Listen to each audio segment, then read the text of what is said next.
कहते हैं अच्छाई और बुराई एक ही सिक्के के दो पहलू हैं, यानी इस पूरी यूनिवर्स में तुम्हें हर जगह पर ये दोनों चीजें मिलेंगी। इन दोनों के संतुलन से ही ये दुनिया बनी है। लेकिन क्या हो जब अच्छाई हद से ज्यादा अच्छी हो और बुराई हद से ज्यादा बुरी? ऐसे में क्या इन दोनों का एक साथ रहना पॉसिबल है? आइए जानते हैं the school for good and evil को एक्सप्लेन करके।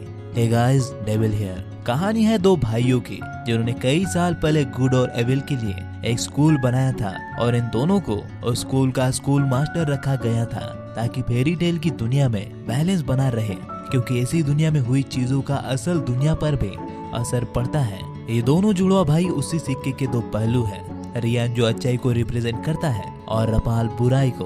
कई सालों से ये दोनों साथ मिलकर गुड एंड एविल के लिए स्कूल चला रहे थे, लेकिन एक दिन प्रैक्टिस के बाद रपाल अपने भाई को मारने की कोशिश करता है, जिसके लिए वो ब्लड मैजिक का यूज करता है। रियान उसे बताता है कि जादू को यूज करना मना है क्योंकि ये तुम पर हावी हो सकता है, लेकिन अगर बुराई बुरी ना हो तो कैसी बुराई? रपाल कई सालों से दुनिया पर राज करने के लिए अपने भाई को मारने का प्लान बना रहा था। हालांकि लास्ट में इनकी फाइट में हमें दिखता है कि रपाल ही मारा जाता है और अब कहानी इससे कई साल आगे बढ़ जाती है, जहां गैवल्डन शहर में दो लड़कियां रहती हैं जो एक दूसरे से बिल्कुल अलग है। सोफी जो अपनी सौतेली माँ और बाप के साथ रहती है, परियों के साथ रहने के सपने देखती है और उन्हीं की किताबें पढ़ती है।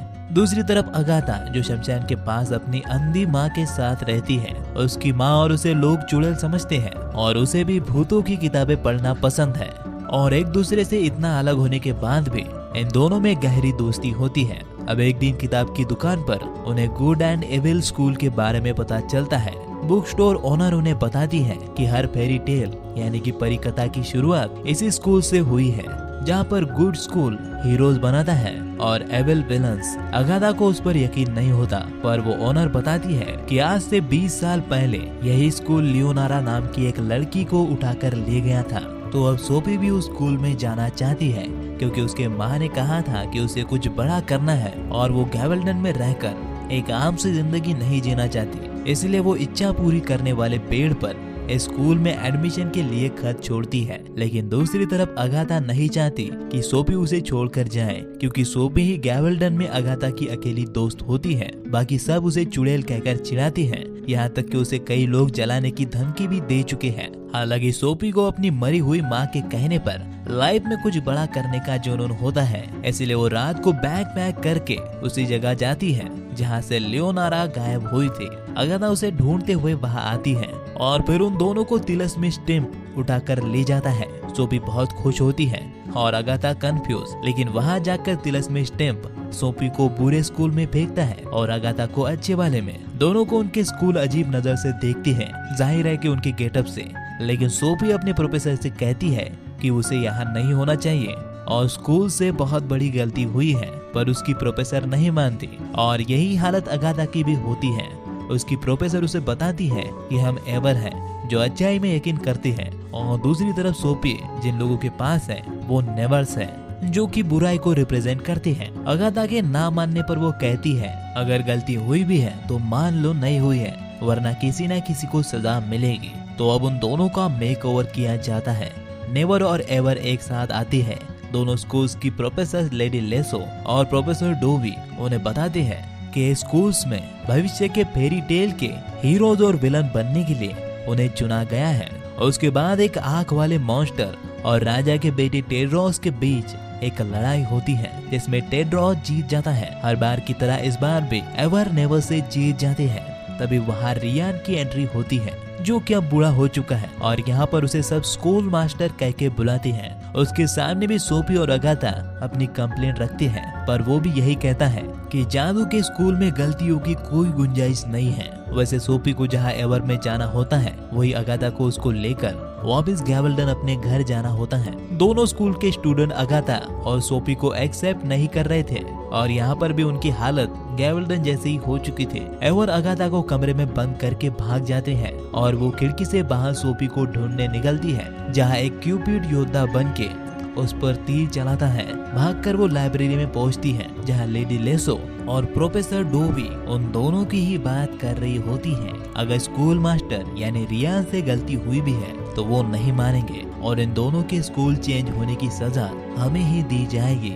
उनके जाने के बाद अपने ब्लड मैजिक के साथ मरा हुआ रपाल वहाँ आ जाता है और अगाथा को धमकी देकर जाता है कि वो सोफी से दूर रहे और सोफी सिर्फ उसकी है। तो अब अगाथा सोफी को ढूंढने जाती है और वो दोनों स्कूल मास्टर के सीक्रेट कमरे में जाते हैं जहाँ स्टोरियन यानी ये सुनहरा पेन ऑलरेडी अगाथा और सोफी की कहानी लिख रही होती है। तभी वहाँ स्कूल मास्टर आकर उनसे कहता है कि इतने सालों से कोई उसके सीक्रेट कमरे तक नहीं पहुँच पाया है, इसलिए वो दोनों खास है। पर सोफी कहती है कि वो गलत स्कूल में है और अगाथा कहती है उस खूनी इंसान से सोफी को बचाना है, इसीलिए उन्हें घर जाना पड़ेगा। तो स्कूल मास्टर कहता है कि अगर मुझसे गलती हुई है तो तुम उसे साबित करो। अगर सोफी को सच्चे प्यार की किस मिल गई तो वो एवर बन सकती है और स्टोरियन उसे बताती है कि इस किस की बड़ी कीमत चुकानी पड़ सकती है और तभी उन दोनों को वापस भेज दिया जाता है। अगले दिन जब उन दोनों की क्लासेस होती है तो उसे देखकर ऐसा लगता है कि बुराई और अच्छाई इन स्कूल्स में मानो एक दिखावा भर रह गई है, क्योंकि एवर की प्रोफेसर एवर को खूबसूरत बनना सिखाती है और नेवस को बदसूरत, जबकि वास्तविकता में इसका कोई मतलब नहीं होता। यानी कि आप खूबसूरत हो या फिर बदसूरत, इसका आपकी अच्छाई या बुराई से कोई लेना देना नहीं होता। लेकिन इनको क्लास में लगातार 3 बार फेल नहीं होना पड़ता है, वरना जो भी लगातार 3 बार फेल हो गया उसे किसी जिंदा चीज में बदल दिया जाता है, जैसे मछली या फिर बोलती हुई चाय की केटली। खैर, तो खाने की टेबल पर अगाथा को ग्रेगर मिलता है जो अगाथा की तरह यहाँ नहीं रहना चाहता। वो एक राजा का बेटा होता है पर उसे एक आम जिंदगी जीनी होती है। वो इससे पहले 2 बार फेल हो चुका है। तभी वहाँ सोफी आ जाती है। वो अगाथा को बताती है कि टेड्रोस ही उसका सच्चा प्यार बनेगा। अगाथा उसे बताती है कि वो बेट्रिक्स के साथ है, पर सोफी नहीं मानती। वो अगाथा के पास टेड्रोस के लिए एक खत देती है। जंगल सर्वाइवल वाली क्लास में अगाथा टेड्रोस को मिलकर उसे सोफी का खत देती है। बात करके उनको पता चलता है कि वो दोनों एक दूसरे को अच्छे से समझते हैं और दोनों एक दूसरे से अट्रैक्ट भी होते हैं। अब उनका प्रोफेसर उन्हें जंगल सर्वाइवल पर लेकर जाता है, जहाँ पर वो उन्हें खूबसूरत लेकिन काटने वाले फूल दिखाता है और साथ में स्केरक्रो भी, जो रात में रीपर्स बनकर इंसानों को मारते हैं। ग्रेगर को पहले ही यहाँ ठीक नहीं लगता और एक फूल के काटने से वो भागने लगता है और 3 बार फेल होने की वजह से वो गायब हो जाता है। और इससे अगाथा को अंदाजा हो जाता है कि अच्छाई का स्कूल इतना अच्छा नहीं है जितना लगता है। दूसरी तरफ बुराई की क्लास में सोफी और हेस्टर का झगड़ा हो जाता है। हेस्टर अपने ड्रैगन से सोफी पर हमला करती है और तभी रपाल मधुमक्खियों का झुंड बनकर सोफी को बचाता है और ड्रैगन को अधमरा करने के बाद सोफी से कहता है, तुम बहुत अच्छा कर रही हो सोफी। लेडी लेसो सोफी को अकेले में ले जाकर कहती है, रपाल की बात किसी को बताना मत, उसने तुम्हें चुना है, मतलब तुम खास हो। दूसरी तरफ अगाथा अब भी ग्रेगर के दुख में है। अब प्रोफेसर डोबी उन्हें इच्छा पूरी करने वाली मछलियों से इच्छा मांगने को कहती है और अगाथा अपनी हमदर्दी के जादू से एक 100 साल पहले फेल हुई स्टूडेंट को मछली से आजाद करके उसके घर भेजती है। और तभी वहाँ एक बड़ा पक्षी आता है जो कि ग्रेगर होता है। अगाथा उसे पहचान लेती है और उससे बात करती है कि तभी टेड्रोस अपनी जादुई तलवार से उसको मार देता है, क्योंकि टेड्रोस को ऐसा लगता है कि वो तिलिस्मी स्टिम्प अगाथा पर हमला कर रहा है। लेकिन गुस्से में अगाथा टेड्रोस को पंच मारती है और कहती है कि वो मेरा दोस्त ग्रेगर था। प्रोफेसर डोबी अगाथा को बताती है कि अच्छाई बहुत पीछे छूट गई है और कई 100 सालों बाद तुम जैसी राजकुमारी यहाँ आई है जो वाकई में अच्छी है। लेकिन इन सभी घटनाओं से हमें कुछ चीजें समझ आती है, जैसे कि स्कूल की हर जिंदा चीज यानी कि मछली से लेकर काटने वाले फूल तक सब फेल हुए स्टूडेंट ही हैं। और दूसरी, अगाथा और सोफी बिल्कुल सही स्कूल में है। स्कूल मास्टर से कोई गलती नहीं हुई है। अगले सीन में सोफी टेड्रोस से मिलती है, दोनों बातें करते हैं, पर गार्ड उसे खींचकर डूम रूम में ले जाते हैं और लेडी लेसो उसके बाल काट देती है, क्योंकि खूबसूरती से वो अपनी सच्चाई को एक्सेप्ट नहीं कर पा रही थी कि वो बुरी है। वो अकेली रो रही होती है, तभी रपाल आकर उसे बताता है कि वो उसके साथ है। वो कहता है, सब रूल भूल जाओ और जो तुम्हें चाहिए उसे छीन लो। रपाल के शब्द सोफी को पूरा बदल देते हैं। वो अपना ऐसा मेकओवर करती है कि उंगली का जादू जगाने वाले दिन सभी उसी को देखते हैं। टेड्रोस भी उस पर लट्टू हो जाता है। सोफी अपने सभी क्लासमेट के साथ दोस्ती कर लेती है, लेकिन अगाथा उसे टेड्रोस के पिता किंग ऑथर की कहानी बताती है कि कैसे उन्होंने अपनी रानी को खूबसूरती की वजह से चुना था, जिसके बाद में उनकी रानी ने उन्हें धोखा दिया। इसलिए टेड्रोस अपनी रानी सिर्फ खूबसूरती के लिए नहीं चुनेगा। तो अब अगाथा उन दोनों को नजदीक लाती है। ये करते हुए उसे बुरा तो लगता है क्योंकि कहीं न कहीं उसे भी टेड्रोस पसंद आ गया था, लेकिन अपनी दोस्त सोफी के सच्चे प्यार की किस के लिए उसे ये करना ही पड़ता है। और फिर सोफी और टेड्रोस की नजदीकियां देखकर ये बात स्कूल मास्टर तक पहुंच जाती है, जहां सभी प्रोफेसर इस चीज को गलत कहते हैं, लेकिन स्कूल मास्टर उनका प्यार सच्चा है कि नहीं ये परखने के लिए उन्हें जंगल की चुनौती देता है, जिसमें दोनों को जंगल के अलग अलग छोर पर छोड़ा जाता है। वही जंगल जिसमें खतरनाक फूल और रिपर्स है। उसमें जाते ही सोफी पर वो दोनों हमला कर देते हैं। सोफी को बचाने के लिए अगाथा अपनी उंगली के जादू से कबूतर बनकर आती है। तभी टेड्रोस दूसरी तरफ से आता है और अगाथा छुप जाती है क्योंकि इस चुनौती में मदद लेना सख्त मना होता है। लेकिन रिपर से लड़ते वक्त टेड्रोस की तलवार दूर गिर जाती है। उसकी जान खतरे में होती है। वो सोफी से तलवार मांगता है पर वो नहीं देती। ऐसा इसीलिए क्योंकि सोफी ने बचपन से ही परियों की कहानियां पढ़ी थी और फेरी टेल्स में हमेशा राजकुमार ही राजकुमारी को बचाता है। पर क्योंकि टेड्रोस की जान खतरे में होती है तो मजबूरन अगाथा को तलवार देनी पड़ती है। और फिर टेड्रोस सोफी को धोखेबाज कहकर वहाँ से चला जाता है। सोफी को लगता है अगाथा की गलती है और इसीलिए वो उससे दोस्ती तोड़कर चली जाती है। तब वहाँ रपाल आता है, यानी ये सब रपाल की चाल होती है। वो सोफी को सबसे दूर करके अपने करीब लाना चाहता है। अगाथा जब रपाल और लेडी लेसो के बारे में प्रोफेसर डोवी को बताती है तो वो उसको अपने साथ ले जाती है। इधर अगाथा की भेजी चिट्ठी पढ़कर सोफी को उस पर यकीन होने ही वाला होता है कि तभी रपाल वहाँ आ जाता है और सोफी को अगाथा के खिलाफ भड़काता है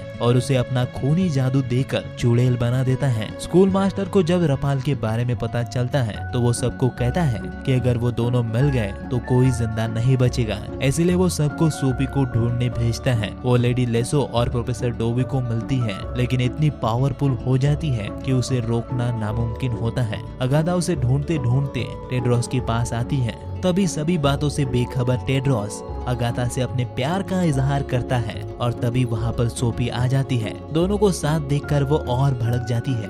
वो उन्हें वहाँ धमकी देकर बाहर जाती है और जब वो वहाँ से जाती है तो उन्हें दिखता है कि उसने सभी प्रोफेसर और गार्ड्स को जिंदा डॉल्स बना दिया है। इसलिए टेड्रोस अपने सारे स्टूडेंट्स को लेकर नेवर पर हमला करने चाहता है। नेवर के स्टूडेंट को कुछ पता भी नहीं होता। सोफी नेवर्स को एवर्स के खिलाफ भड़का देती है और अपने ब्लड मैजिक से बुराई को अच्छाई का गेटअप देती है और अच्छाई को बुराई का। इस मूवमेंट पर ये कहना कि कौन अच्छा है और कौन बुरा ये बहुत मुश्किल होता है, क्योंकि दोनों स्कूल बेवजह लड़ रहे होती हैं और दोनों का गेटअप भी चेंज होता है और वहीं पर अक्सर अच्छाई और बुराई को उनके मकसद से ही पहचाना जाता है, लेकिन इनके पास कोई मकसद ही नहीं होता। अब अगले सीन में सोफी अगाथा को कमरे में बंद करके और टेड्रोस को बेहोश करके स्कूल मास्टर को मारने जाती है। इधर एवर्स और नेवर्स अब भी लड़ रहे हैं। स्कूल मास्टर उसके सामने आता है, पर हैरानी की बात ये होती है कि वो रपाल होता है। दरअसल सदियों पहले इस फाइट में रपाल नहीं मरा था, बल्कि उसने अपने भाई रियोन को मारा था और अब तक वो उसका बेस लेकर अच्छाई को अंदर से खोखला करता आया था। इसीलिए दोनों स्कूल में अच्छाई और बुराई की जगह बस दिखावा किया जा रहा था, क्योंकि रपाल ने अपने भाई के भेस में वैसे ही रूल बनाए थे जिससे अच्छाई और बुराई खत्म हो सके और सिर्फ दिखावा बाकी रहे। अगले सीन में हमें अगाथा और टेड्रोस दिखते हैं, जहां वो टेड्रोस को समझाती है कि एवर और नेवर का ये वॉर बिल्कुल फेक है। असली दुश्मन रपाल है, जो अगर अपने मकसद में कामयाब हो गया तो सब बर्बाद कर देगा। अगाथा सबसे खास इसीलिए है क्योंकि वो ही बुराई और अच्छाई से ऊपर उठकर चीजों को सोच पा रही थी। अगला सीन हमें फिर से सोफी और रपाल का दिखाते हैं, जहाँ वो दोनों अपने सच्चे प्यार की किस से दुनिया बदल देते हैं। रपाल और पावरफुल हो जाता है और उसका खूनी जादू दोनों स्कूल को बर्बाद करना शुरू कर देता है। उसका शुरुआत से यही प्लान था, जैसे मैंने तुम्हें शुरुआत में बताया था कि ये स्कूल्स फेरी टेल के हीरोज और विलन्स को बनाती है, जो आगे जाकर असली दुनिया में अच्छाई और बुराई का संतुलन बनाए रखती है। और इसी संतुलन को रपाल तोड़ना चाहता है ताकि वो असली दुनिया पर राज कर सके, लेकिन इसके लिए उसे सच्चे प्यार के किस की पावर की जरूरत थी। इसलिए वो दुनिया के कोनों कोनों से कुछ खास लड़कियों को स्कूल लाता था और फाइनली उसे सोफी से वो किस मिल गई। लेकिन दूसरी तरफ सोफी सबको मरता हुआ देख होश में आ जाती है और तभी वहाँ पर अगाथा आ जाती है। वो उसे मारने की कोशिश करता है पर सोफी बीच में आ जाती है और स्टोरियन लगने से घायल हो जाती है और इसी वजह से किस का जादू खत्म हो जाता है और दोनों स्कूल वापिस बन जाते हैं। टेड्रोस उसे पीछे से आकर मारने की कोशिश करता है पर रपाल ही उसे मारता है क्योंकि वो उससे काफी ज्यादा ताकतवर होता है और उसके बाद सोफी और अगाथा टेड्रोस की तलवार से मिलकर रपाल को मारते हैं, वो भी तब जब उसका ध्यान उन पर नहीं होता। और इसके बाद अच्छाई और बुराई दोनों एक साथ रहने लगते हैं। दोनों दोस्त घर वापस आते हैं लेकिन आने से पहले टेड्रोस और अगाथा फाइनली किस करती हैं पर अगाथा सोफी को छोड़कर यहाँ नहीं रह सकती, इसलिए बेचारा टेड्रोस फिर से सिंगल रह जाता है। मूवी हमें एक बहुत ही अच्छा लेसन देती है कि अच्छाई और बुराई के बीच एक बहुत ही पतली लाइन होती है, इसलिए इंसान अच्छे और बुरे दोनों होते हैं। वो किस समय पर क्या है ये उनका रूप नहीं बल्कि उनकी हालात डिसाइड करती है, इसलिए किसी को भी देखकर जल्दी फैसला नहीं करना चाहिए कि वो अच्छा है या फिर बुरा है।